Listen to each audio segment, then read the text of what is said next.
மக்களே, சகர் சாப்பாடு இன்றைக்கி என்னன்னு பார்த்தீங்கன்னா, இது மீன் தூணாம்பாங்க. மீனோட ஒரு பாடம் பண்ண ஒரு மீன், முழு மீன் இருக்கும். அது வந்து பாடம் பண்ண தூணான்னு சொல்லிட்டு பேர். அதை வந்து வெங்காயம் தக்காளி போட்டு கொஞ்சம் மசாலா போட்டு செஞ்சு குப்பூஸ் வச்சு சாப்பிட்டோம்னா நல்லா டேஸ்ட்டாக இருக்கும். செம டேஸ்ட்டாக இருக்குது. அதுதான் சாப்பிட்றோம், சும்மா லிமிட்டாக. வாங்க சாப்பிட்லாம். ஆஹா, நல்ல டேஸ்ட்டு.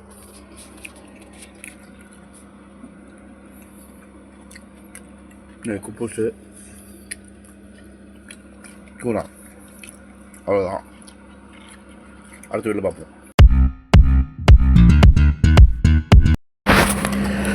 மக்களே, நோன்பு திறக்க என்ன சாப்பாடுன்னு பார்த்தீங்கன்னா, வெஜிடபிள் சலாடு, ஒயிட் ரைஸு, சரியா நாங்கள் ஆக்கி வச்ச சிக்கன் கறி, அதை வச்சுக்கிட்டு நாங்கள் சாப்பிட்றோம்.